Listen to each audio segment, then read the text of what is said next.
19 number page है।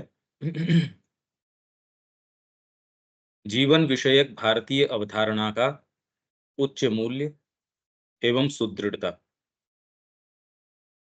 Indian जो conception है, हम ये इस कॉन्टेक्स्ट में बात करते आ रहे हैं। श्री अरविंद कंपेयर कर रहे हैं कि पाश्चात्य अवधारणा जीवन को लेके, फिर उसका मूल्य क्या है, फिर जीवन को लेके भारतीय अवधारणा क्या है, उसका उच्च मूल्य क्या है, हाई वैल्यू, और वो सुदृढ़ क्यों है। और ऐसा नहीं है कि वो किसी समय प्रासंगिक रही थी, आज नहीं है, ऐसी बात नहीं है। इसका बहुत डीप विवेचन तो सुबह हम कर ही रहे हैं। बाकी ये जो है जीवन विषयक भारतीय अवधारणा, ये तो जितनी हम समझें इतना ही कम है, क्योंकि ये कोई भारतीय संस्कृति विशेष की बात नहीं। ये हमारे बीइंग को समझने के लिए बहुत जबरदस्त चीज है। हमारा अपना बीइंग समझ में आ रहा है, क्योंकि भारतीय संस्कृति ने और कुछ नहीं किया। बीइंग के हर एक स्ट्रैंड को पकड़ा और उसको ले जाके हाईएस्ट हाइट्स, जो आपका स्वयं का निज स्वरूप है, वहां तक वो कैसे लेके गई। श्री अरविंद की पद्धति उससे कोई डिस्कॉर्डेंस के अंदर नहीं है। श्री अरविंद का शब्द तो इस पूरी साइकिल को कल्मिनेशन के ऊपर लेके जाता है। वेद का शब्द है, वो अपनी परिणति, अपनी पराकाष्ठा, पूर्णाहुति पाता ही श्री अरविंद के अंदर है।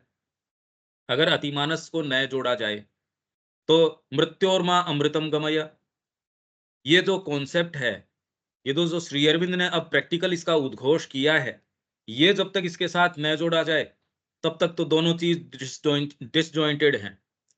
इसलिए श्री अरविंद का आगमन भारतीय संस्कृति की शुरू से जो पुकार है, एक तरीके से उसकी पूर्णाहुति है, नए आयाम खोलना है, और उसी के लिए अवतार समय समय के ऊपर आते रहे। पर श्री अरविंद जो कार्य कर रहे हैं वो तो खैर कंसेप्शन से भी परे है। उन्होंने क्या चीज एस्टेब्लिश कर दी, क्या चीज क्रिएट कर दी। इसीलिए समाधि के ऊपर जो लिखा है, माँ जो कह रही है, ये attempted all, achieved all, prepared all. हमको तो ये भी नहीं पता उन्होंने प्रिपेयर किया क्या, अचीव क्या किया। तो ये जो उच्च मूल्य है, भारतीय संस्कृति शुरू से जो लेके चल रही है, वो अप्रासंगिक नहीं। हमारे लिए व्यवहारिक जीवन, हमारा मनोवैज्ञानिक जीवन, भावनात्मक जीवन, वैचारिक जीवन, आध्यात्मिक जीवन, ये कोई सा भी अलग नहीं है। ये इस प्रकाश से हम लेके चलेंगे। हमारी साधना, हमारा कोई भी जीवन का अंग है, वो सारे एक हैं, अलग अलग नहीं है। ये जीवन विषयक भारतीय विचार का मूल्य अवश्य ही उस शक्ति व प्रभावकारिता पर निर्भर करता है जिसके द्वारा वह उस अभिलक्षित उच्च अवधारणा और दूरस्थ पूर्णता को मनुष्य के सामान्य जीवन तथा वर्तमान दैनंदिन स्वभाव के साथ जोड़ता है। ये नहीं हो तो आध्यात्मिकता एक कोई सुदूर चीज हो गई। तो भारतीय जो विचार है जीवन के संबंध में, उसका मूल्य इस बात में है, उस शक्ति और प्रभावकारिता में है, जिसके साथ, जिस शक्ति के साथ और जिस प्रभावशालिता के साथ, इफेक्टिविटी के साथ आपके ऊंचे से ऊंचे नियम, दिव्य जीवन के नियम, और कैसे आप बैठे हो, कैसे फूल लगा रहे हो, व्यापार कैसे कर रहे हो, करस्पोंडेंस कैसे कर रहे हो, खाना कैसे पका रहे हो, एक एक चीज, व्यायाम कैसे कर रहे हो, पुत्र के साथ व्यवहार, पति के साथ, जिसके साथ जीवन का व्यवहार, मतलब सब टोटल दैनंदिन स्वभाव और आपका सामान्य जीवन, ये सारे को पूर्ण एक कड़ी में सारे को कैसे जोड़ दिया जाए। तो इसका मूल्य भारत के का जो जीवन विषयक विचार है, जीवन संबंधी जो विचार है, उसका मूल्य इस बात में है कि सारी चीज को, भाई कहने का मतलब, इसका प्रैक्टिकल एप्लीकेशन तो खाली माँ ने हमको दिखाया है। श्री अरविंदो और माँ ने अपने आश्रम में हर एक जीवन का छोटे से छोटा आयाम भी दिव्य कैसे बनाया जा सकता है, दिव्य पूर्णता से, वो माँ ने हमको दिखाया है। तो ये किया जा सकता नहीं, इनफैक्ट आगे आने वाले समय में इसी से आशा है। मनुष्य जाति के सामने और कोई दूसरी आशा नहीं है। अगर आप विवेचन करना जाने, सारी चीजों को यथास्थान रखें, वो कहाँ लेके जा रही हैं, और उसमें हम क्या मानते हैं कि ये चीज से हमको डिलीवरेंस मिल जाएगी, तो उसका विचार कीजिए कि ये वाला विचार अगर समाज में आए, उसका व्यक्तिगत सामूहिक जीवन पे क्या असर होगा। तो आप ये देर सवेर ये पाएंगे, अगर व्यापकता विचार में है, तो श्री अरविंद का ही एकमात्र विचार वास्तव में आपको डिलीवरेंस दे सकता है। वो ही सच्चा निष्कर्ष, कोई सच्चा आपको इसके अंदर से आयाम प्रदान कर सकता है। और कोई दूसरी चीज है नहीं। तो श्री अरविंद जो बात कर रहे हैं वो प्रैक्टिकल बात कर रहे हैं, वो कोई ये नहीं कोई वैचारिक बात कर रहे हैं जो हो सकती है या प्रोबेबिलिटी है या पॉसिबिलिटी है, वो नहीं। ये तो इंडिस्पेंसिबल है, इम्पेरेटिव है। श्री अरविंद जितनी भी बात कर रहे हैं वो हो सकती की बात नहीं है, अवश्यम भावी है। ये विश्वास हमारे ग्रुप को तो आई जाना चाहिए। यदि उस पूर्णता के, ये श्री अरविंद के शब्द हैं, यदि उस पूर्णता के आदर्श को किसी संबंध के बिना या इस तक ले जाने वाली और इसे संभव बनाने वाली किन्हीं क्रम परंपराओं के बिना ही सामान्य जीवन और स्वभाव के सम्मुख खड़ा कर दिया जाए, तो यह या तो उच्च और दुष्प्राप्य आदर्श प्रतीत होगा। सारे डिवाइन लाइफ पे चले जाओ या सारे, ये नहीं। भारतीय संस्कृति के सामने दो उसके डीप परसेप्शंस थे। एक तो ये कि कोई भी एकाएक वहां तक नहीं पहुंच सकता, तो एकाएक नहीं पहुंच सकता तो उसके लिए क्या करें, सीढ़ियां बना दो। तो उसके लिए ट्रिपल क्वार्टेट की बना दी, जिसके अंदर सारा व्यवस्थापन उस तरीके से। और दूसरा दूसरा जो डीप परसेप्शन भारतीय संस्कृति को था, वो ये था कि इसके अंदर हर जना अपनी कैपेसिटी के हिसाब से चलेगा। उसकी जो नेचुरल कैपेसिटी है, उससे ज्यादा यदि आप मांग कर रहे हो, तो समाज के अंदर ढोंग का कारण यही है। पश्चिम की संस्कृति ने जो चीज पैदा करी है वो है ढोंग। मैं आपसे ऐसी चीज डिमांड कर रहा हूं जो पहले तो आपके नेचर की नहीं है, और है तो उससे ज्यादा डिमांड कर रहा हूं। तो ये दुराव, छिपाव, ढोंग, चोरी, ये सारी चीजें ऑटोमेटिकली पैदा हो जाएंगी। तो नेचुरल उसकी जो कैपेसिटी है, अधिकार, इसको बोलते हैं अधिकार। अधिकार मतलब राइट नहीं, उसकी सहज जो क्षमता है वो है उसका अधिकार। तो सहज क्षमता इसके ऊपर निर्भर करेगी वो तामसिक है, राजसिक है या सात्विक है। अगर तमस प्रधान है तो ऑटोमेटिकली बेचारे की उसकी, आप किताब उसको दिखाओगे, अरुचि रहेगी पढ़ने में, प्रमाद रहेगा। कोई चीज करोगे तो उसके अंदर मतलब उसमें इंटरेस्ट नहीं आएगा। तमस प्रधान प्रकृति है। आप उसको सुना रहे हो गाने दूसरे, उसको शास्त्रीय संगीत सुना रहे हो, उसकी प्रकृति को आप देख ही नहीं रहे, अकाउंट में ले ही नहीं रहे। तो ये दो डीप परसेप्शन थे। तो दूसरे वाले परसेप्शन को मीट करने के लिए भारतीय संस्कृति ने क्या किया कि धर्म के क्षेत्र से या हर एक कदम आप ऐसा नहीं रख सकते जो बिना धर्म को रिमाइंड किए रख सकते हो। पूरा वातावरण, एक एक चीज आपकी धर्म से। भाई विचार का व्यक्ति तो कहता है ये वृंदावन, वो वृंदावन थोड़ी है जो भागवत के अंदर है। अगर ये कहे कि जो भौतिक वृंदावन जहां आप जाते हो उसको डिसमेंटल कर दिया जाए, दूसरा उसके अंदर प्रवेश नहीं, ये वाले के अंदर आपने बंद कर दिया, तो आपके लिए आयाम क्या रह गए? आपको ये गंगा वो वाली गंगा नहीं है जो वास्तव में गंगा है, तो कहना क्या चाह रहे हो भाई? तो हर कदम ऐसा रख दिया जहां आपको प्रतीक से, धर्म से, ये दूसरा परसेप्शन क्या, कि व्यक्ति अपनी क्षमता के हिसाब से चल सकता है। ये सारा श्री अरविंद ने बात करी है, इसी पुस्तक में आएगी। तो यहां यदि उस पूर्णता के आदर्श को संबंध के बिना, बिना कनेक्टिविटी के आपको कहो चलो डिवाइन लाइफ के अंदर चलते हैं, यार बीच के कड़ियां तो दे मेरे को, या इस तक ले जाने वाली, इसे संभव बनाने वाली किन्हीं क्रम परंपराओं के बिना। अगर शुरू से आपने उसको ट्रेनिंग नहीं दी, शुरू से उसको ट्रेन किया, फिर बाद में गृहस्थ ये जो चार किए, तो इसके अंदर ये थोड़ी है कि पहले में तैयारी नहीं करी, अचानक तीसरे काल में आके कर चलो खड़े हो, घर से उठा लिया उसको। कर पाएगा? वो कभी नहीं कर सकता। पहले दिन से राष्ट्रीय स्तर के ऊपर सारी व्यवस्थाएं, सब टोटल चीजें इसी के अनुकूल स्थापित की गई थी। इसलिए भारतीय संस्कृति को वास्तव में समझना हो, साधना के दृष्टिकोण के बिना इसको नहीं समझा जा सकता। एक भी चीज को, इसको बिना साधना के दृष्टिकोण से। तो आर्य जाति का मतलब, इसलिए श्री अरविंद ने आर्य का अर्थ बताया, जो व्यक्ति जहां भी जिस किसी भी स्तर के ऊपर है वहां से वो आगे। तो अगर ब्राह्मण खड़ा है, काफी उसको ज्ञान आ गया, सारी चीजें आ गई, पर वो अगर सेल्फ सेटिस्फाइड है तो वो म्लेच्छ हो गया, आर्य नहीं है। वहीं अगर शूद्र है, चाहे कैसी भी ड्यूटीज बाहरी मीनियल जॉब्स के अंदर वो लग रहा है, तो भी उसको कोई प्रतिबंध नहीं है इसके अंदर कि वो भगवान की ओर जा सके, आगे बढ़ सके। अगर उसके अंदर ये है तो वो आर्य मानने योग्य है। और दूसरा व्यक्ति, गीता इसको वेरीफाई कर रही है। कोई भी हमारा ग्रंथ अगर आप इसी तरीके से वर्ण व्यवस्था को देखें, तो शुरू से लेके अंत तक आद्योपांत पूरी संस्कृति के अंदर कहीं कोई ये विभेद, जो ये बाद में शूद्र की ओर की जो ये बाद में आई, ये बाद के काल की है। वो भी जब कंफ्यूज कर बैठते हैं हम शूद्र शब्द को और वर्ण के साथ, शूद्र चेतना के शब्द अर्थ में भी शूद्र या वर्ण के अर्थ में, दोनों तो बिल्कुल अलग अलग अर्थ हैं। इसके ऊपर अपन ने एक पब्लिकेशन तैयार किया है अभी। गीता में इसका वर्णन है, भारतीय संस्कृति में भी इसका वर्णन है, पर वो तो पूरा ही इसी से डील कर रहा है। तो क्रम परंपराओं के बिना ही सामान्य जीवन और स्वभाव के सम्मुख खड़ा कर दिया जाए, तो यह या तो उच्च और दुष्प्राप्य आदर्श प्रतीत होगा। अभी करते होंगे जैसे दिलीप कुमार रॉय कह रहे हैं, आप जैसे लोग प्राप्त कर सकते हैं, वी मोर्टल्स, हम मर्त्य प्राणी बेचारे क्या कर सकते हैं। तो श्री अरविंद ने कहा, तू तो ये सोच रहा है कि मेरे को ग्लोरीफाई कर रहा है, पर ये सबसे खराब क्रिटिसिज्म है मेरे काम का। मैं ऐसी चीज तुमको प्रतिपादित कर रहा हूं जो खाली मैं ही कर सकता हूं, मेरे भक्त नहीं कर सकते। तो फिर मैं यहाँ कर क्या रहा हूं, ये आश्रम चला ही क्यों रहा हूं?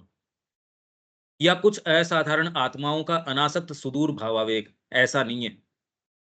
इसी का उदाहरण फिर बाद में आगे आ जाएगा कि कैसे उन्होंने बताया कि इस राष्ट्रीय देह के मछुआरा भी है, वो भी ब्रह्म के ज्ञान से भावित है। ये नहीं कि कोई महात्मा है या कोई ऋषि है वो ही भावित है। नहीं तो राष्ट्रीय स्तर पे ये चीजें जो भौतिक निर्माण है, वो भी संभव नहीं हो पाते यदि हर व्यक्ति इस भाव से भावित न हो, असंभव है। अथवा यहाँ तक कि आध्यात्मिक सत्ता और हमारी अपनी दीनहीन अपूर्ण प्रकृति के बीच के बड़े भारी वैषम्य के कारण यह हमारे प्राकृतिक जीवन के स्रोतों को निरुत्साहित कर देगा। ये हमारे जीवन के प्राकृतिक स्रोत हैं। भाई रस तो आ रहा है मेरा परिवार के अंदर, अब मैं जबरदस्ती उठा के उसको रख दूं दूसरी जगह, वो बेचारा कुछ समय मान लो बोलेगा भी नहीं, तो बाद में बुदबुदाने लगेगा। फिर आउटराइट जो है वो कहेगा मैं तो यहाँ के लिए हूं ही नहीं, मैं ये नहीं हूं वो नहीं हूं। ये नहीं किया जा सकता। ये हम सारों को ये समझने की आवश्यकता है, अगर हम बोलें कुछ भी, हमारी प्रकृति को रस आ रहा है जिन चीजों में जिनमें हम खूब जानते हैं उनको क्या रस आ रहा है, तो माँ का नाम लेने के बावजूद भी क्यों नहीं हो पा रहा? क्योंकि बीच की कड़ियां तैयार करने की हम कर ही नहीं रहे तैयारी। ये कड़ियों को तैयार किए बिना आदर्श जो है आदर्श के स्थान पे पड़ा रहता है, हमारा सामान्य जीवन है वो वहां चलता रहता है, इन दोनों को जोड़ने वाली कड़ी है नहीं। बाद के समय में कुछ ऐसी बात हुई भी है, ऐसी बातें हुई भी, बुद्ध के समय में भी हुई। शंकराचार्य ने बीच में आके कहा, या उन्होंने जो कहा उसका जो अर्थ लगाया गया।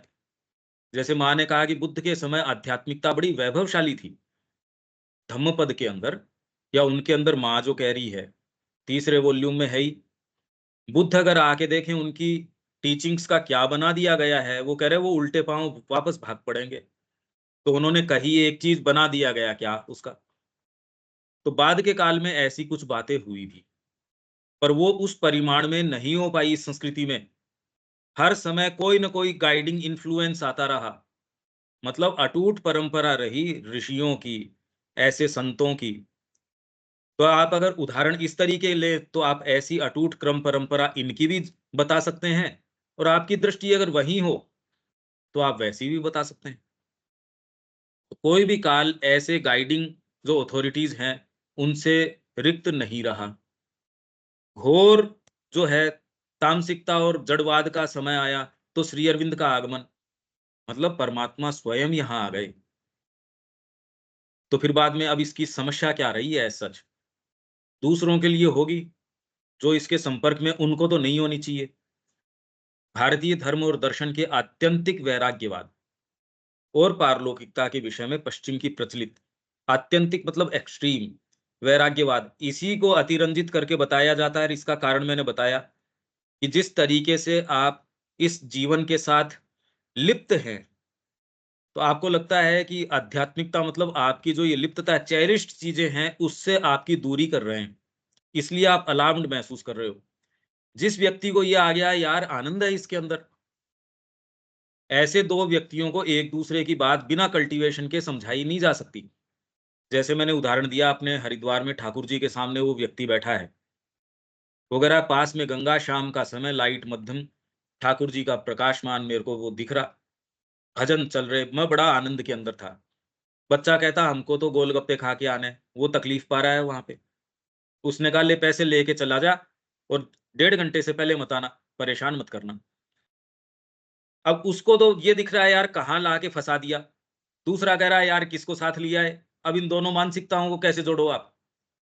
दोनों के वर्णन क्या होंगे इस जगत के, ये देख लो। यही हमारी स्थिति है। तो ये जब तक कल्टीवेशन बचपन से नहीं होता, जब तक दृष्टिकोण साधना का नहीं है, जब तक माँ का जो कार्य है वो हमारे लिए इतना सर्वोपरि नहीं है, और वास्तव में ये टटोलने की आवश्यकता है कितना सर्वोपरि है, तब तक ये भाव नहीं समझ में आता। एक सीमा तक ले जाएगा, एक सीमा तक लेके चला जाएगा, उससे आगे तोड़ेगा नहीं, आपके बंधनों को आपको डिलीवर नहीं करेगा। आत्यंतिक वैराग्यवाद और पारलौकिकता के विषय में पश्चिम की प्रचलित धारणा उस बढ़ती हुई खाई पर आधारित है, जिसे बाद के काल के चिंतन ने मनुष्य की आध्यात्मिक संभावनाओं और उसकी पार्थिव अवस्था के बीच पैदा कर दिया था। ये इस कारण हुई, स्पेशली परतंत्रता के काल के अंदर तो हमारे ही लोगों को कुछ पैसे दे के इनके ट्रांसलेशंस करवा लिए गए, ये चीजें कर ली गई। ये लेटर्स हैं, ये सारे लेटर्स हैं जो यहाँ से इनके जो कारिंदे हैं वो अपने ही क्राउन है उसको लिख रहे हैं, गवर्नमेंट है उसको लिख रहे हैं। भारतीय अकाउंट नहीं है ये, यहीं जो उनके लोग थे वो यहाँ से अकाउंट लिख रहे थे कि ब्राह्मणों के विषय में और के विषय में। तो वो तो आप कह भी नहीं सकते कि ये मोटिवेटेड है, वो तो रिपोर्ट दे रहे हैं, उसके माध्यम से जो फैक्ट्स निकल के आ रहे हैं। भारतीय की बात ही नहीं कर रहे हम।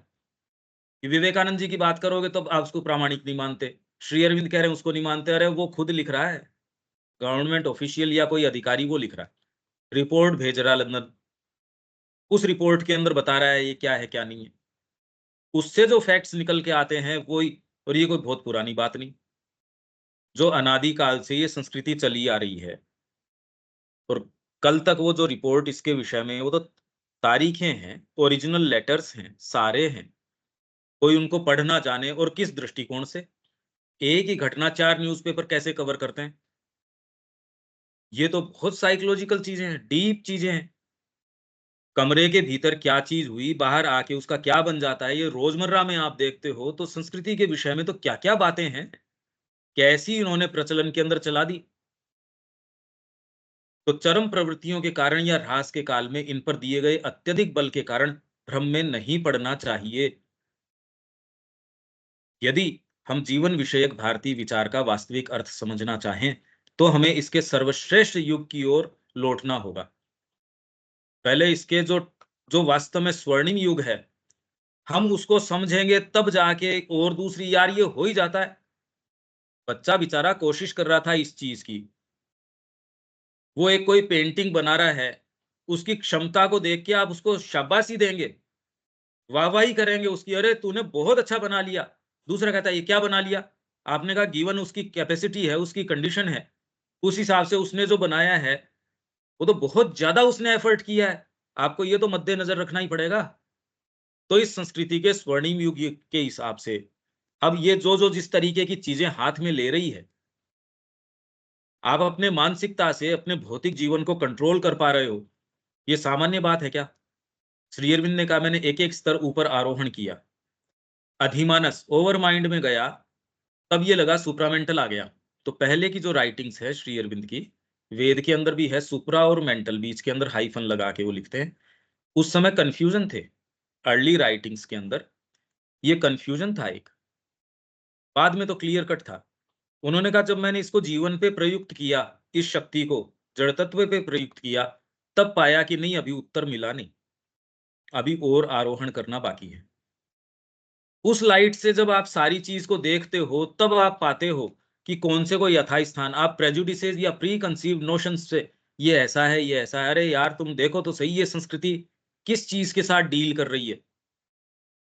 अधिमानसिक चेतना जड़ तत्व के ऊपर प्रभावी नहीं हो रही, तो इसका मतलब बस यो ही है। अरे यो नहीं है, तुम कौन सी, जैसे आश्रम में लोग कहते थे भगवान कृष्ण तो यो ही है, श्री अरविंद अतिमानस तक लेके चले जाएंगे। श्री अरविंद ने कहा तुमको सेंस तो है क्या, तुम क्या बोल रहे हो? और ये हमारे अच्छे भले लोग जिनकी पुस्तकें हम बड़े आदर उनके साथ की, ये इनकी पुस्तकें हैं ये उनकी पुस्तकें हैं, वो हम लेके पढ़ते हैं उनकी ये बातें। श्री अरविंद का सेंस है तुमको, तुम क्या बोल रहे हो? कि मैं इस चर्चा से परेशान हो चुका हूं कि कोई लखनऊ का XYZ या बंबई का ABCD, ये तो सारे श्री कृष्ण की पूंछ पकड़ लेंगे और श्री कृष्ण एकमात्र ऐसे हैं जो अतिमानस के अंदर प्रवेश नहीं करेंगे। व्हाट हार्ड वर्ड्स ऑन भगवान वासुदेव। तो ये रोजमर्रा की चर्चा का विषय था वहां आश्रम के अंदर। व्यक्ति को ये सेंस नहीं होता कि कौन से को किस पर्सपेक्टिव में रखना चाहिए। तो वास्तविक अर्थ जीवन का तब सर्वश्रेष्ठ युगों की ओर जब लौटोगे, मतलब हमारा स्वर्णिम युग क्या था और क्यों ये अलग अलग काल आए, और वो कोई ह्रास या पतन नहीं है, जरूरी है। इंट्यूशन के ऊपर आप हो तो आप इंटेलेक्ट को भी देखोगे, इंटेलेक्ट के ऊपर अभिव्यक्ति क्या करोगे, इंट्यूशन चली थोड़ी गई कहीं, और आगे अभिव्यक्ति करोगे। सुबह आपने खूब प्राणायाम किया, ध्यान किया, पर अब आगे भी तो काम करोगे। आपकी जो भी ड्यूटी है, पढ़ाने की है, व्यापार की है, जो भी, उसमें चले गए, उसकी डीलिंग्स अपनी है। कहते देखो ये पतन हो गया इसका, अरे पतन किसका हो गया? ये तो सारा एक पूरे एंसेम्बल को देखो तो समझ में आएगा। तो जिसको हम जनरली पतन और जिन मानकों पे पतन मानते हैं, एक्चुअल में तो हम ये तैयार बैठे हैं, हमको बहुत अच्छा लगता है ये शब्द। स्वर्णिम युग की ओर लौटने में तो आती है दिक्कत, जैसे ही पतन की सुनते हैं कहते देखो देखो पतन भारतीय संस्कृति का। तो हम इसको तभी आकलन कर सकते हैं जब हम इसके सच्चे युग की ओर तब पहुंचे, तब जो ग्रोथ करी, कैसे ग्रोथ करी, तब हम उसको समझ सकते हैं। और हमें दर्शन के इस या उस संप्रदाय या उसके किसी एक पहलू को ही संपूर्ण भारतीय विचार नहीं समझ लेना होगा। अतिरंजित करके आज ये नाम तो नहीं ले रहे श्री अरविंद इसके अंदर की शंकराचार्य की पद्धति आई, फिर बुद्ध की बीच के अंदर आई, या और कितनी भी आप सांख्य की पद्धति को ले लो, या इसके अंदर कितने कितने सारे ही इसके एक एक मत हैं, इसके एक एक एट्रीब्यूट हैं, पर वो अपने आप में अकेला नहीं है। सारे के सारे प्राचीन दार्शनिक चिंतन, धर्म, साहित्य, कला और समाज को हमारी खोज का क्षेत्र बनाना होगा। भारतीय विचार ने अपनी प्रारंभिक दृढ़ता में ऐसी कल्पना करने की कोई भूल नहीं की कि सत्ता के एक छोर से उसके विपरीत छोर तक कोई उग्र, असहिष्णु तथा अविलंब छलांग लगाकर यह महान कार्य किया जा सकता है या करना उचित भी है। हाँ, पर ये पढ़ते ही हम इसका अर्थ ये लगा लेंगे कि हम जो कर रहे हैं वो लेजिटिमेट है, उसका ये अर्थ नहीं निकलता। इसका अर्थ ये निकलता है कि ये उद्देश्य हमारे दृष्टिकोण में हमेशा रखें और इसके तरीके से बचपन से तैयारी शुरू करवाएं और इसकी व्यवस्था करें हमारे व्यक्तिगत जीवन में और सामाजिक जीवन में। इसी का माँ ने वहां सेटअप इसीलिए किया कि बचपन से शिक्षा हो इसकी, तब तैयारी होगी, तब तो आगे जाके करोगे। एकदम से आप छलांग नहीं लगा सकते। पर ये हमारे जो कुत्सित मानसिकता है या कंटेम्प्टिबल एंड्स हैं, उनको जस्टिफाई करने के लिए नहीं है। भैया मैं देखो यहाँ हूँ और ये भी मेरे को जस्टिफाई कर रहे हैं कि तेरी कंडीशन तो ये है, आप चाह रहे हो मैं एकाएक वहां चले जाऊं। ऐसा कुछ नहीं कह रहे ये। हमारी जो डाउन ट्रोडन कंडीशन है उसको जस्टिफाई नहीं कर रहे। ये कह रहे हैं कि हमको ये सीढ़ियां बनानी पड़ेगी, ये शुरू दिन से, पहले दिन से मद्देनजर रखना पड़ेगा। शिक्षा वैसी हो, परिवार का संयोजन उस तरीके से हो, और परिवार भी एक धर्म के नाते हो। राजनीति के ऊपर जितना इन्होंने नियम कसा, हम सुबह पढ़ के गए, उतना और किसी वर्ण के ऊपर या किसी के ऊपर दूसरा इतना अंकुश नहीं कसा हुआ था। या हायर जातियों के ऊपर जितना कसा हुआ था दूसरों के ऊपर, उनको फिर भी रिलीफ थी, इनको रिलीफ ही नहीं थी। यहां तक कि अत्यंत चरमपंथी दर्शन भी इतनी दूर तक नहीं गए। विश्व में होने वाले परमात्मा के कार्यकलाप भारतीय मन के एक पक्ष के लिए तो वास्तविक सत्य थे और दूसरे पक्ष के लिए केवल एक अर्ध सत्य, एक आत्म प्रकाशक लीला या भ्रमात्मक माया थे। एक के लिए यह जगत अनंत शक्ति की क्रिया था और दूसरे के लिए शाश्वत की किसी गौण विरोधाभासात्मक चेतना की एक मनगढ़ंत कहानी माया था। परंतु भारतीय चिंतन के किसी भी संप्रदाय द्वारा एक मध्यवर्ती सत्य के रूप में जीवन से कभी इनकार नहीं किया गया। शंकराचार्य की भी अगर आप बात करते हो तो उनकी भी कई चीजें हैं। गतिस्त्वम भवानी, तो पूर्णता के अंदर आप लेते हो, कोई व्यक्ति को वो कह रहा है कि मैं यहां खड़ा हूं और मेरे को ये नजर आ रहा है, गलत बात नहीं कह रहा। मैं यहाँ इस जगह खड़ा हूं, आपसे कोई अगर पूछता है कि आप इस समय कहाँ हो, मैं यहाँ हूँ। आसपास की दुकानों के कोई बोर्ड पढ़ के बताओ आप कहाँ हो, कोई लैंडमार्क बताओ कोई मेरे को। जी यहाँ ये वाला मिष्ठान भंडार लिखा हुआ है, हाँ हाँ ठीक है। अगर आप उस टेरेन को जानते हो, उस जगह को जानते हो, तो आप कह दो कि भैया ठीक है, तू अब इस ओर सामने की ओर चल या पीछे चल या जो भी है। तो अगर कोई एक व्यक्ति वो ये कहता है ब्रह्म का मेरे को साक्षात्कार इस दृष्टिकोण से होता है, तो क्या गलत बात है इसमें? शंकराचार्य कहते हैं सुप्रीम रियलिटी ये है, तो क्या गलत बात है इसमें? आप वहां खड़े होके देखते हो वैसी नजर आती है। बुद्ध एक जगह से खड़े होके देखते हैं वैसी नजर आती है। बहुत सुंदर वेद के अंदर श्री अरविंद ये लिखते हैं कि ये सारे के सारे अलग अलग घाट हैं। गंगा वो बह रही है, अब पानी उस घाट पे भर लो, इस घाट पे भर लो, जल तो वही आना है आपके पास। हाँ, क्लेम ये करते हैं, उपनिषद एक क्लेम करते हैं, अद्वैत वेदांत एक क्लेम करता है, वो एक उनकी बात है। ठीक है, अभी घाट का नाम दे दिया, ये मणिकर्णिका घाट है साहब, ये वाला घाट है, अच्छी बात है। ठीक है, पर इस भारतीय मनीषा को सेंस था कि गंगा एक है, घाट है, ये तो क्या दिक्कत है? तभी तो रह पाए, नहीं तो निगल जाते पूरी संस्कृति को। ऐसे ऐसे दिग्गज थे ये, जहां जाएं उससे पहले बौद्ध बन जाएंगे तो सारी संस्कृति को और इसके विचार को निगल जाते। कल्पना तो कीजिए आप, कैसे कैसे लोग थे ये। प्रभाव, भाई प्रभावशाली थे इसलिए प्रभाव था इनका, ओवरवेलमिंग प्रभाव था, पर ये नहीं कि एक समय से ज्यादा या उनकी प्रासंगिकता थी उससे ज्यादा, ना, कभी नहीं। श्री अरविंद ने आके सारी चीजों को लेजिटिमेट ठहराया है। रामकृष्ण जी ने ये काम किया। बुद्ध से पूर्व की 2000 वर्ष की जितनी भी आध्यात्मिकता थी, सारों को किसी को एक दिन में साक्षात्कार कर लिया, किसी को 1 घंटे में, कभी नाव में बैठ के, कोई फोटो के सामने बैठे हैं, क्रिश्चियनिटी को पूरी को साक्षात्कार कर लिया। लो साहब, एक भाव, जितने भी भाव हैं उनकी साधना कर ली, छोटी सी पूंछ उगी आई। कांता भाव की साधना कर रहे थे, स्त्रियों की जो चीजें हैं वो उनके होने लग गई। सोचिए आप कहाँ किस स्तर तक उनकी प्रकृति है, वो ट्रांसपेरेंट है। क्या पावर है कंसंट्रेशन का। सारे 2000 वर्ष की जो आध्यात्मिकता है, समन्वय साध दिया उसका। ये कल्पनातीत चीजें हैं, विचार में भी नहीं आती, उन्होंने कर दिया ये। भारतीय विचार को यह भान था कि मनुष्य के सामान्य जीवन के उद्देश्य की पूर्ति हेतु उसे एक अंतर विवेकशील प्रयास करते हुए इसमें से गुजरना ही होगा। मतलब उसका सबका अपना देह भाग है, उसके बिना ये नहीं कि आप जंप कर जाओ, कभी नहीं कह रहे ये। पर ये आपको इस चीज के लिए भी लेजिटिमेट नहीं ठहरा रहे कि आपका वर्तमान ढांचा है बस वो इतिश्री हो गई उसकी। आपका जो भी ढांचा है बचपन से लेके तैयारी करवाओ। माँ के, श्री अरविंद के अगर तैयार करने हैं आपको, तो बचपन से तैयारी करवाओ उनकी, उनके चैत्य की तैयारी करवाओ। तब तो हम अतिमानस की, नोस्टिक कम्युनिटीज की, इनकी बातें कर सकेंगे। हमारा दबाव अगर हमारी प्रकृति के ऊपर हमारे उद्देश्य के अनुकूल होगा, तब हमारी प्रकृति तैयार होगी, नहीं तो प्रकृति तैयार नहीं होगी। ये कह रहे हैं। तो इनको सेंस था, तो ये आर्य शिक्षा पद्धति से ही शुरू इन्होंने कस के, और सारों को एक जैसी शिक्षा नहीं, वर्ण कौन सा है तेरा। इसलिए सत्यकाम जब जाता है तो माँ से पूछता है कि जब मैं जाऊंगा तो मेरे को वो पूछेंगे कि मेरा वर्ण कौन सा है, मेरा गोत्र क्या है। उसके अनुरूप शिक्षा दी जाएगी, बिना सोचे समझे कि मैं किस बैकग्राउंड से आ रहा हूं, कैसे शिक्षा दे दी जाएगी। ये तो हमारा है कि भी सबको एक जैसे समानता। अरे समान मतलब जिसके साइज का कपड़ा उसके साइज का पहनाओ। दर्जी को जाके कहते सब एक, सबको बराबर फीते से नापता। अरे फीते से नापता, सबको सही सही कपड़े पहना सकता है। तो सत्यकाम को उसकी माँ कहती है नहीं, मैं तो अलग अलग मास्टर्स को सर्व करती हूँ। तू कौन से मास्टर की संतान है मैं नहीं जानती। आप सोचिए इसका अर्थ क्या निकलता है।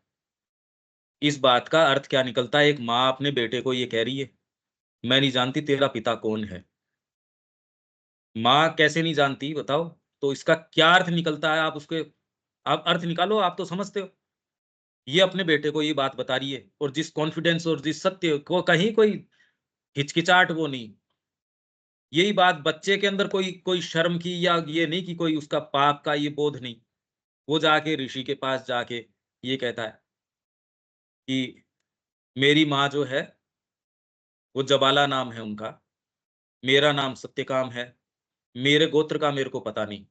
उन्होंने कहा बेटा चिंता मत कर, तेरा गोत्र ब्राह्मण है, ब्राह्मण गोत्र का है तू, उसके अनुरूप शिक्षा होगी। 100 गायें लेके चली जा। अब उसके अर्थ आप सोचो कि क्या अर्थ निकाले वो? उसकी उम्र, फिर गाय दे के भेज दिया कोई, ये शिक्षा है क्या? आज हम में से विद्रोह कर बैठे हैं। अगर माँ श्री अरविंद के सानिध्य में हम हों, हम उनकी सारी चीज़ें पत्र पढ़ के देख लो, सेंस आ जाएगा। तो शक्तियों को ज्ञानपूर्वक विकसित करना होगा, इसके रूपों का ध्यानपूर्वक निरीक्षण करना होगा। ये हमको सबको आवश्यकता है, समय सारों का जा रहा है, तैयारी का काल जा रहा है, उसके लिए आप स्वयं या मैं स्वयं या हम सब स्वयं उत्तरदायी हैं। अगर उस समय का उपयोग हमारे उत्थान के लिए, माँ के उपयुक्त यंत्र के लिए नहीं करते, और वो ही, तो फिर बाद में जो है सो वो तो समय जा ही रहा है हमारा। उनकी व्याख्या करनी होगी तथा उनकी था लेनी होगी। इसके मूल्यों को निर्धारित करके अधिकृत करना तथा जीना होगा। इसके भोगों का उनके अपने स्तर पर पूर्ण रूप से उपभोग करना होगा। कोई दिक्कत नहीं है। माँ के डाइनिंग हॉल में गए, माँ अगर खीर परोस रही है, आपको क्या दिक्कत आ रही है? खुश होके आप क्यों नहीं ले सकते? अगर दूसरा प्याला लेने का अगर उसके अंदर प्रोविज़न हो तो क्यों नहीं ले लेना चाहिए? कहते ये तो ग्रीड है यार, छोड़ दे इन बातों को। माँ परोस रही है, तू प्रेम से भोग लगा रहा है उसका खीर का, क्या दिक्कत हो रही है इसमें? नहीं जी, मैं तो चला के कड़वी चीज़ खाऊँ। ये कुत्सित मानसिकता है। जब माँ दे रही है आपको, भोग दे रही है आपको, तो जीवन का सच्चा उपभोग तो तब कर सकोगे जब ऑफ़र करी हुई चीज़ होगी माँ को। जब माँ को आप कोई चीज़ ऑफ़र कर देते हैं, कितना प्रेम से पाते हैं उसको, वो भोग बन जाता है। वही जो भोजन है वो भोग बन जाएगा। उसमें टेस्ट अलग हो जाएगा, भाव अलग हो जाएगा। यही जीवन जब उसको ऑफ़र कर देंगे, तुरंत आप ये कहेंगे यार कोई भी दूसरा विचार जो है, मेरे कॉन्सेक्रेशन को जूठा नहीं करना चाहिए। भोग को जूठा थोड़ी करते हो आप। माँ का है ये, आनंद कुछ और हो जाएगा। सच्चा उपभोग कर सकोगे चीज़ों का, भोजन का सही उपभोग कर सकोगे। अभी तो भोजन का उपभोग कहाँ है? लालची आदमी उपभोग नहीं कर सकता, कामी आदमी उपभोग नहीं कर सकता। जिसको आसक्ति है भोजन से, वो सच्चा रस नहीं, उसका टेस्ट भी नहीं ले सकता। उसको सही टेस्ट ही नहीं आता। उसके तो आसक्ति है उससे। सही टेस्ट भी वही ले सकता है जो दूरी से उनको, कि हाँ यार ये इसमें ये है, इसमें ये, इसमें ये, इसमें ये। जिसके पहले ही लार पड़नी शुरू हो गई उसको भोजन को देख के, वो आपको नहीं बता सकता कि कौन से का टेस्ट बेटर है, कौन से का नहीं है। वही जीवन के विषय में उपभोग नहीं कर पा रहे हैं हम जीवन का। इसलिए हमको आध्यात्मिकता एक छोर लगती है, और वर्तमान जो चेरिश्ड हमारा जो सो कॉल्ड जीवन है, वो लगता है कि इससे छूट निकलेंगे, समस्या ये चल रही है। उसका टेस्ट आया नहीं। उसके बाद ही हम आत्म जीवन या अति जीवन की ओर बढ़ सकते हैं। जो आध्यात्मिक पूर्णता का मार्ग मनुष्य के सामने खुलता है, वह जीवन और प्रकृति में आत्मा के सुदीर्घ, धैर्यपूर्ण और सहस्रों वर्ष चलने वाले विकास का सर्वोच्च शिखर है। इसलिए जीवन दर जीवन की बात है ये, एक जीवन की बात नहीं हो रही। और इसमें गीता आपसे प्रॉमिस करती है, नेहाभिक्रम नाशोस्ति प्रत्यवायो न विद्यते, स्वल्पम अपि अस्य धर्मस्य त्रायते महतो भयात्। इस जन्म में मैं कर लूंगा, मृत्यु को प्राप्त हो जाऊंगा, अगले जन्म में नहीं मिलेगा तो मैं क्यों, क्या फायदा हुआ? तो वो कह रहे स्वल्पम अपि अस्य धर्मस्य नेहाभिक्रम नाशोस्ति प्रत्यवायो, पीछे रिट्रोग्रेशन नहीं होएगा। तूने जहां तक प्रगति करी, तेरे को नेक्स्ट जन्म में मिल जाएगी। तेरे को निश्चित रूप से वो चीज मिलेगी।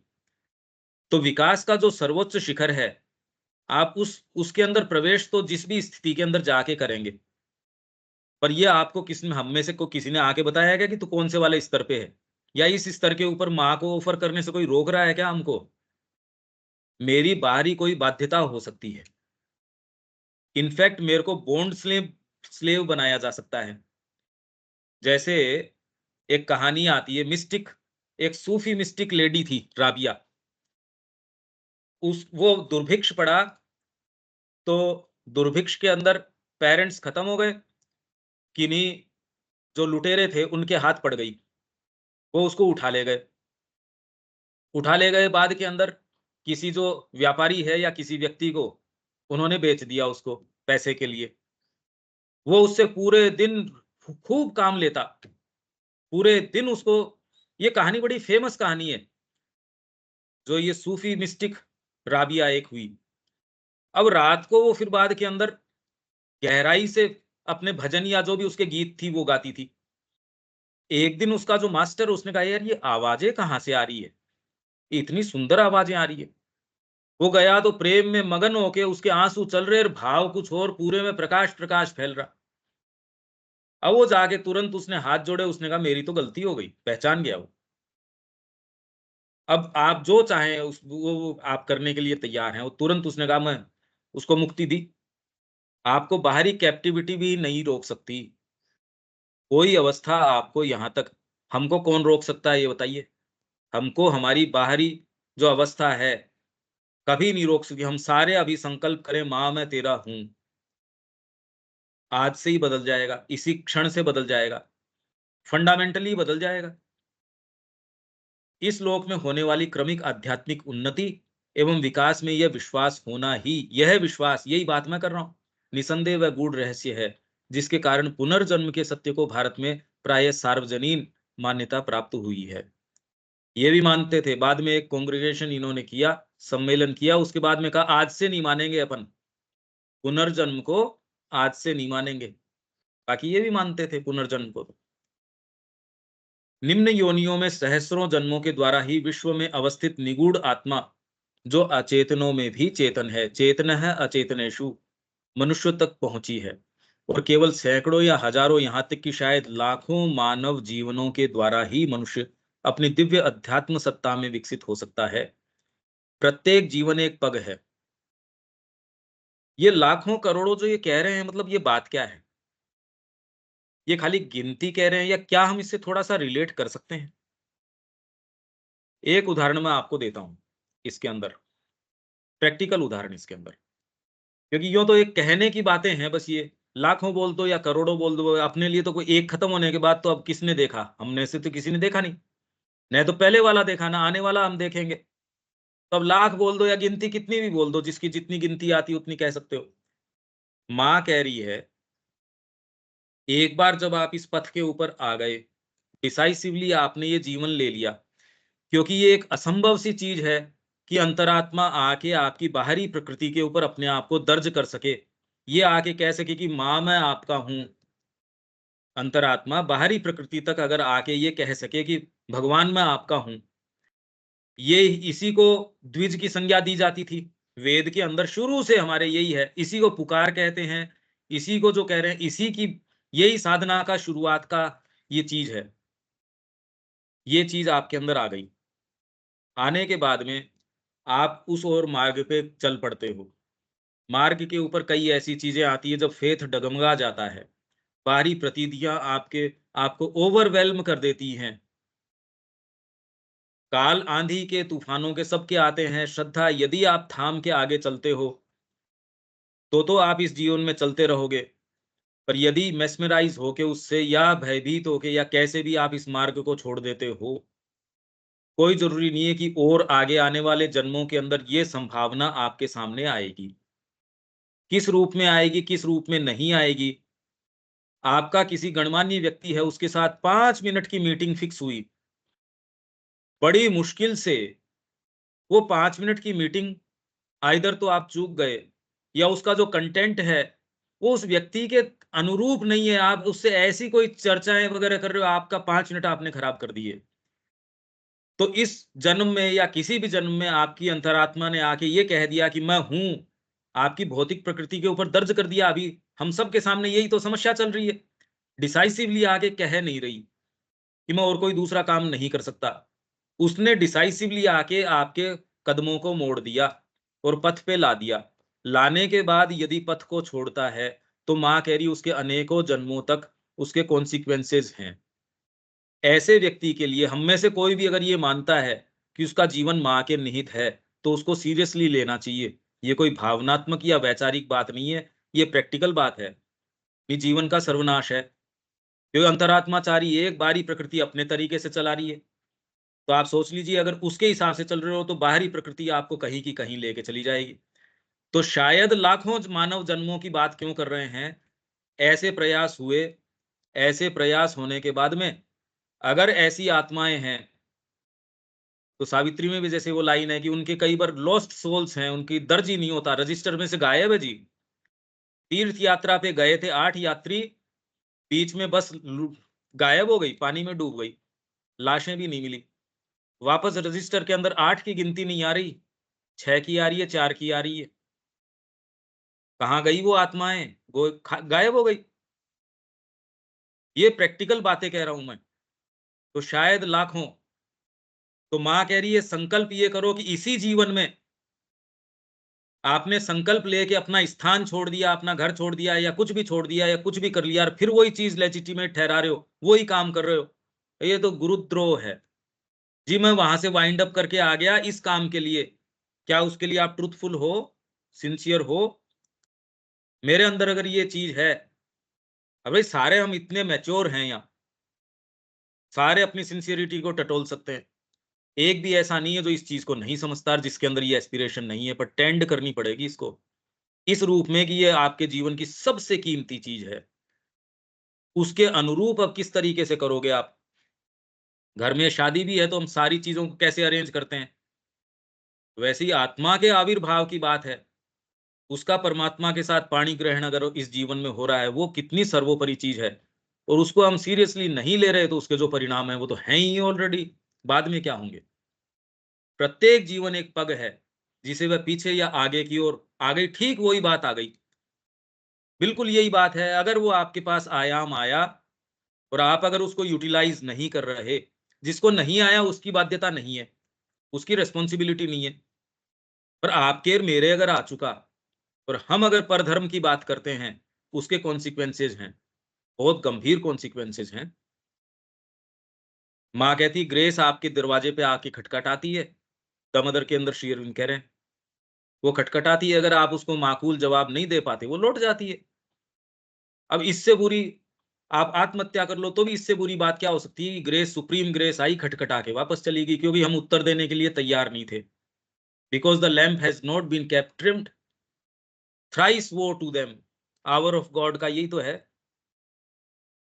देयर आर टाइम्स जब आत्मा का प्रकाश हमारे जो सागरों के ऊपर खुला यूं विचरण करता है, ऐसे मौके होते हैं जब एक छोटा सा संकल्प आपको उड़ान भरा सकता है। दूसरे काल ऐसे हैं जब बहुत मेहनत लगती है, थोड़ा सा परिणाम आता है। तो unfortunate are those who are nation और a person who is found sleeping. जब वो उनके सामने मुहूर्त आता है, वो समय है जब ये संकल्प करने का, अपने आप को इसके लिए झोंक देने का। He is found sleeping, thrice woe to them, 3 बार धिक्कार उनके है कि वो मजबूत भी हैं, कॉल भी है, फिर भी बाद में इधर-उधर कर रहे हैं। हम तो सामान्य जीवन में हैं, आप तो ये हो, ये अरे यार क्या बात कर रहे हो? थ्राइस वो टू देम, तीरा धिक्कार है उन लोगों को। उसका जीवनगत कर्म, जीवनगत संकल्प, उसका विचार और ज्ञान, जिनके द्वारा वह अपने जीवन का नियंत्रण और परिचालन करता है, यह निर्धारण करते हैं कि अत्यंत आरंभिक अवस्थाओं से लेकर अंतिम परात्परता के बीच अभी उसे क्या होना है। यथा कर्म यथा श्रुतम। जो आपकी श्रुति डीप डाउन, श्रुति क्या है?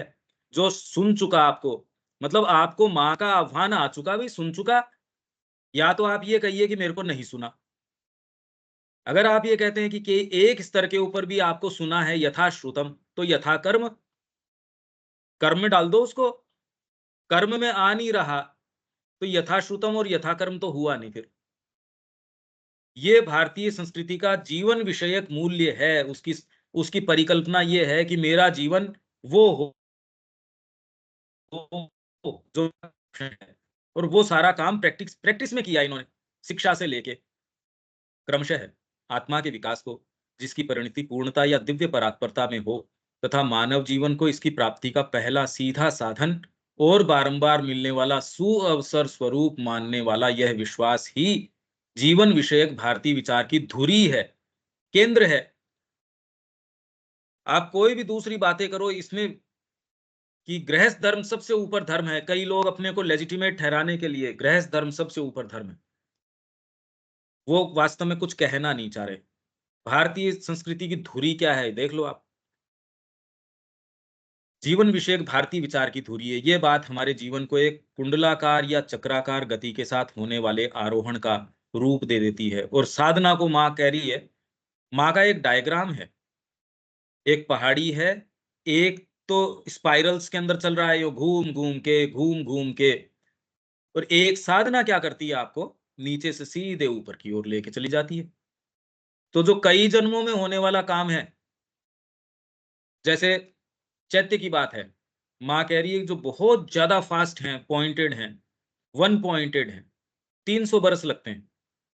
मेरे पास अगर हो, ये तो बहुत जल्दी किया जा सकता है। हाँ, पर जल्दी का मतलब ये नहीं कि आदमी लेक सिटी के अंदर आया हुआ हो, या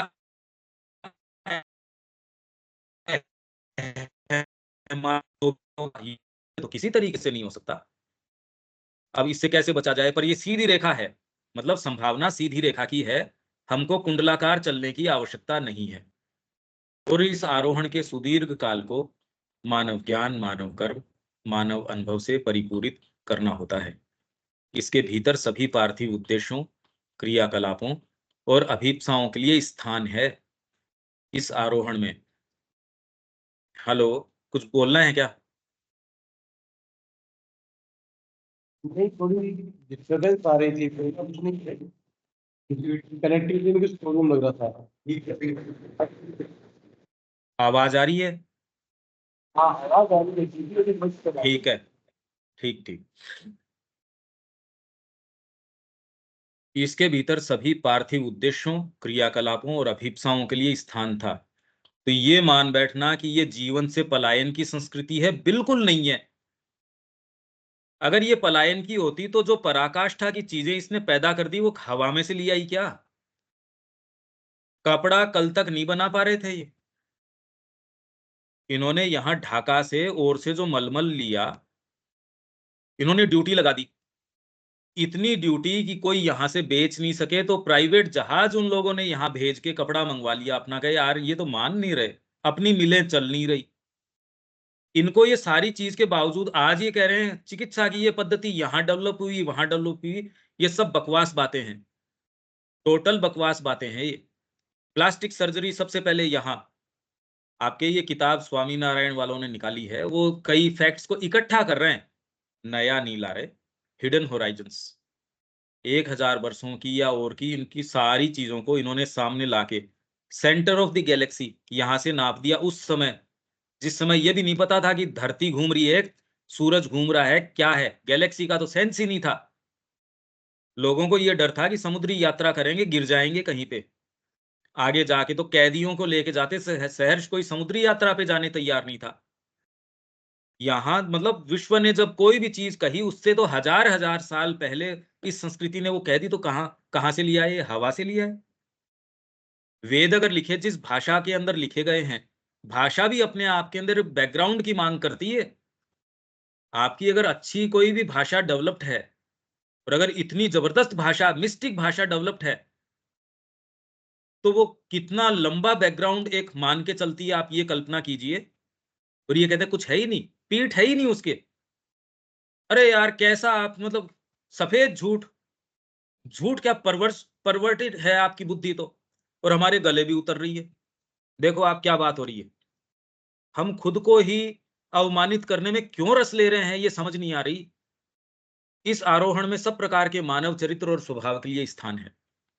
कारण, विश्वगत आत्मा सैकड़ों रूप धारण करती है और अनेक प्रवृत्तियों का अनुसरण करती तथा अपनी लीला को अनेक आकार प्रदान करती है। ये सभी हमारे आवश्यक अनुभव की संपूर्ण समष्टि के अंग हैं। इनमें से प्रत्येक की अपनी सार्थकता है, प्रत्येक के अस्तित्व का अपना स्वाभाविक या सच्चा विधान और हेतु है। इस लीला और इस प्रक्रिया में प्रत्येक की अपनी उपयोगिता है। इंद्रिय भोग की मांगों को अनदेखा नहीं किया गया था, इसे इसका उचित महत्व दिया गया था। आप जब जाते हो श्री स्मृति में देखते हो, करीने से एक एक चीज माँ की देखो कितनी सुंदरता से। जी यहाँ तो खाली एक डंडा रखा है, भगवान बस वस्त्र रखा हुआ है, कहीं कोई बात ही नहीं इस तरीके की। एक एक भौतिक चीज के अंदर चेतना है, एक एक चीज को इतना महत्व, मैटेरियल चीज को और किसी ने शायद ही इतना महत्व दिया हो चेतना के दृष्टिकोण से। तो आध्यात्मिकता आपके पूरी रेंज को पूरा सच्चा महत्व तो यही देती है। गीता कह रही है पत्रम पुष्पम फलम तोयम, महत्व बना दिया एक एक पत्र पुष्प फल तोय का। आत्मा की श्रम और वीरोचित कर्म करने की आवश्यकता को दबाया नहीं गया था, इसे अपनी पूर्णतम क्रिया और स्वतंत्रतम क्षेत्र की प्राप्ति के लिए प्रोत्साहित किया गया था। नहीं, मंदिर कैसे बन जाते? ऐसे नीचे से ऊपर नहीं, ऊपर से नीचे काट के एक बावड़ी बनाई गई है रानी की वाव, वो उसको बोलते हैं। वो कल्पना नहीं कर सकते, उसने उल्टी बना दी। आप जमीन से ऊपर निर्माण करते हो तो एक है, इन्होंने इन्वर्टेड निर्माण कर दिया पूरी बावड़ी का। डाल के देखना आप इसके ऊपर। और वो उसका जो विवेचन कर रहे हैं, इतना भद्दा विवेचन कर रहे हैं वो, उनके समझ ही नहीं आ रही। वो कह रहे हैं इसमें नेगेटिव पावर्स हैं। विचित्र लोग हैं वो, नेगेटिव पावर तैयार करने के लिए इतनी मेहनत करी। जो आज सारी टेक्नोलॉजी बनाओ तो वो निर्माण नहीं कर सकते, वो उन्होंने नेगेटिव पावर्स के लिए रानी की वाव तैयार कर दी। या ऐसे ऐसे बातें कह रहे हैं। मैं तो मतलब मैंने कई हफ्तों तक, 6 महीने तक डॉक्यूमेंट्री सर्च करी बच्चों के लिए, हर बुधवार को दिखाता था। उसमें मैंने ये पाया कि अच्छी डॉक्यूमेंट्री जो सच्चे परिप्रेक्ष्य में जो फैक्चुअली ठीक बोल रही हो, वही मिलनी बड़ी मुश्किल है। ये स्थिति है भारतीय संस्कृति के ऊपर। जो आप सर्च करो, और श्री अरविंद के परिप्रेक्ष्य में कोई सही भी बोल रहा है क्या? फैक्चुअली अलग बात है, पर्सपेक्टिव में तो बात ही कुछ और है। ज्ञान के अनुसरण के सैकड़ों रूपों को अपनी गतिविधि के लिए पूर्ण स्वतंत्रता दी गई थी। भावावेगों की क्रीड़ा के लिए अनुमति दी गई थी। इन्हें दिव्य स्तरों के योग्य बन जाने तक परिष्कृत और सुशिक्षित किया जाता था। इनमें ये सारी लाइनें जो हैं, वास्तव में तो एक एक लाइन अपने आप में बहुत, एक एक 2-2 घंटे की मांग करती है, और बहुत डीप स्टडी, हिस्ट्री की स्टडी की मांग करती है। श्री अरविंद ने कोई भी हवा में से नहीं लिखा। श्री अरविंद ने बहुत गहराई से अध्ययन किया और बारीकी से एक एक डिटेल का अध्ययन किया है। और जिन लोगों को की उन्होंने कहीं कोई प्रसंगवश नाम लिए हैं, इसके आधार पे अब देखो, ये आदमी ये कह रहा है, ये वो सारा लिटरेचर अपन ने इकट्ठा किया, उसमें से जो चीजें निकल के आती, पर उसमें से भी जो श्री अरविंद पर्सपेक्टिव देते हैं, वो तो उनका मास्टरफुल तरीका है। वो पढ़ के भी आप कभी वहां तक पहुंच ही नहीं सकते जो श्री अरविंद पहुंच रहे हैं। ये और भी विचित्र बात है। श्री अरविंद ने कहा कि यहाँ आनंद कुमार स्वामी की ये बात है, वो रेफरेंस देते हैं आनंद कुमार स्वामी का। हमने सारी किताबें मंगा ली। उसने आर्ट के बारे में, स्थापत्य के बारे में बहुत डीप लिखा है, सती प्रथा के बारे में, चीजों के बारे में बहुत डीप स्टडी है उस व्यक्ति की। मतलब डिटेल्ड उसने, मंदिर का स्ट्रक्चर है, क्राफ्ट्समैनशिप है। वो ये कह रहा है राजा को लड़की नहीं देते थे अगर क्राफ्ट, हाथ की कारीगरी नहीं हो तो। जी मैं राजा हूं तो राजा बने रहो, लड़की नहीं देंगे आपको, हाथ की कारीगरी आनी जरूरी है। ऐसे कई फैक्ट्स, ऐसी चीजें। पर श्री अरविंद ने जो उसका बनाया है, वो पर्सपेक्टिव तो वो ही बना सकते हैं। देखिए, सौंदर्य बोधी क्षमताओं की मांग को उसके उच्चतम एवं दुर्लभतम रूपों में, एस्थेटिक्स को सच्चे पंख लगा दिए एस्थेटिक्स के, तथा जीवन के सामान्यतम ब्योरों में भी प्रोत्साहित किया जाता था। ये एक एक शब्द अपने आप में बहुत लंबे डिस्कशन की मांग करता है, पर अब हमारी समय सीमा है। भारतीय संस्कृति ने मानव जीवन की महान क्रीड़ा के वैभव को न तो विकृत किया, न क्षीण। इसने हमारी प्रकृति की क्रियाओं को कभी अवसन्न या पंगु नहीं बनाया। उल्टे सामंजस्य और नियंत्रण के एक विशेष सिद्धांत के अधीन इसने उन्हें उनका पूर्ण और प्राय उनका चरम मूल्य प्रदान किया। आकाश प्रदान नहीं करोगे तो पंख लगाने से फायदा क्या? इसने आपको अनंत क्षितिज प्रदान किए। नहीं तो क्या मैं पंख प्रदान कर रहा हूं, पंख भी कितने प्रदान करेंगे, इस कमरे में उड़ ले बस, नीचे जो चूहे घूम रहे हैं उनका उनका भक्षण कर ले बस। उड़ोगे भी कैसे अगर नीचे चूहों के पास ही आपको झपट्टे मारने हैं तो? इसने खुले आकाश छोड़ दिए। इसका क्या मायना निकलता है?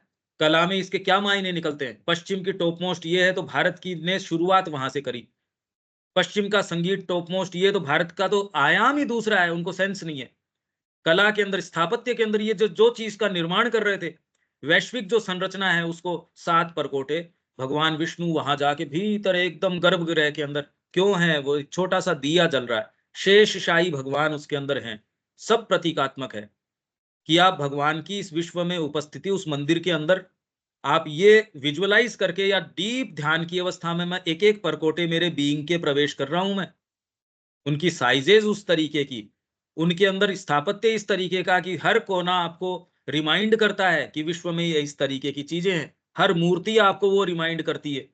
बताइए, ये असंभव चीजें, सब असंभव हैं। और जब तक हम उस ध्यान की स्थिति में न हों, हम उसको नहीं समझ पाएंगे। और दूसरे, अगर हम किसी भी मनोभाव से उसके पास जाएं, अगर थोड़ी भी सिंपैथी होगी तो थोड़े बहुत हम जिस स्तर पे उससे भीतर ध्यान की स्थिति में जरूर जाएंगे। ये भी विचित्र बात है। आप इनकी मूर्ति के समक्ष खड़े होंगे, चेतना की एक अवस्था से आप धीरे धीरे धीरे धीरे उसमें प्रवेश करेंगे। मनुष्य के अपने मार्ग में समस्त अनुभव को पूर्ण रूप से समझने, अपने चरित्र और कर्म को एक विशाल बागडोर और वीरोचित परिमाण प्रदान करने और जीवन को प्रचुरता के साथ रंग रूप सौंदर्य और सुखभोग से भर देने की छूट दी गई थी। ये बस मैं पढ़ देता हूँ। भारतीय विचार का यह जीवन संबंधी पहलू महाकाव्यों और उच्च कोटि के साहित्य पर खूब उभार के साथ अंकित है।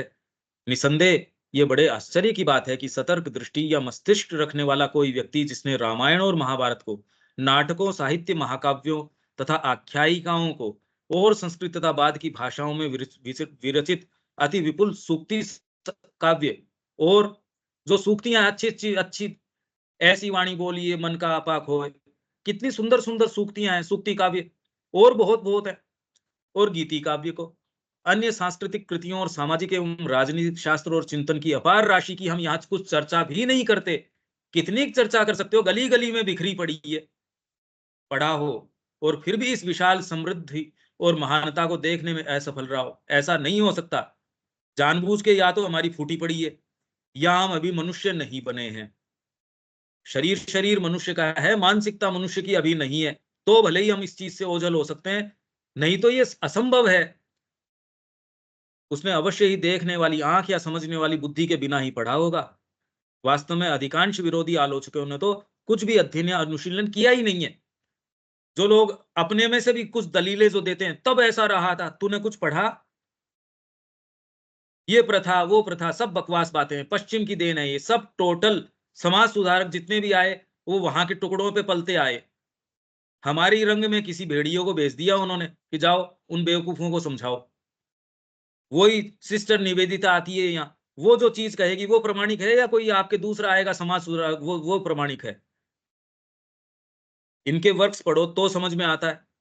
सिस्टर निवेदिता जो बताती है, बाल विवाह की बता रही है या विधवा विवाह की या जो भी विधवाओं की स्थिति की, कैसा अंतरंग, फुटफॉल्स ऑफ इंडियन हिस्ट्री, ऐसे ऐसे लेख उनके जो हैं गजब हैं।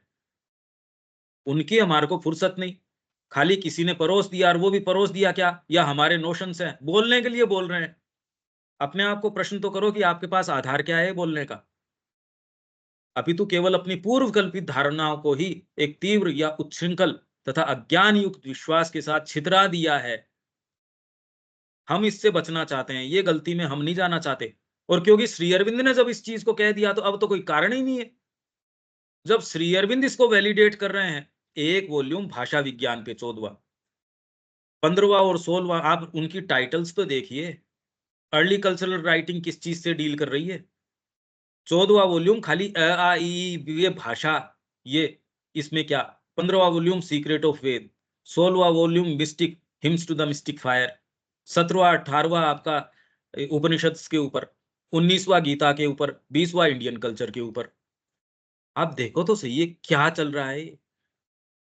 श्री अरविंद इसको कहां लेके जा रहे हैं?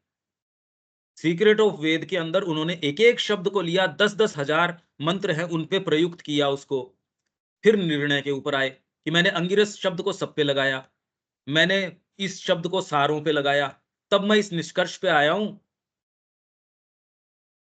आप बात क्या कर रहे हो? उस आधार पे ट्रंक के ट्रंक पढ़ते थे वो, तब जाके फ्यूचर पोएट्री, और उसमें वो जब वर्णन करते हैं कि पोएट्री वर्तमान में क्या और फ्यूचर में इसके आयाम क्या होंगे, हमारा प्रवेश नहीं है इन विषयों के अंदर। श्री अरविंद की वाणी तो सुपरलेटिव्स के अंदर चलती है इन किन्हीं भी विषयों में। आप ये सोचिए हम कहां से कहां आ गए। हमारे मुंह का स्वाद यदि टटोलेंगे, एक हमारे गुरु हैं जो सुपरलेटिव्स के अंदर चल रहे हैं, हम टटोल रहे हैं यार हमको किसी एक रेवड़ी में स्वाद आ जाए, इसमें स्वाद आ जाए, उसमें आ जाए। बहुत दयनीय स्थिति है। यहाँ हम विराम देते हैं। अब आप कुछ इसमें कोई बात हो या ऑब्जर्वेशन हो आपके यहाँ से, अगर आवाज आती हो तो।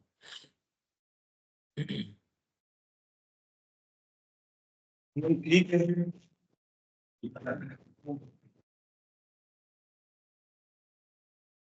जय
श्री मां।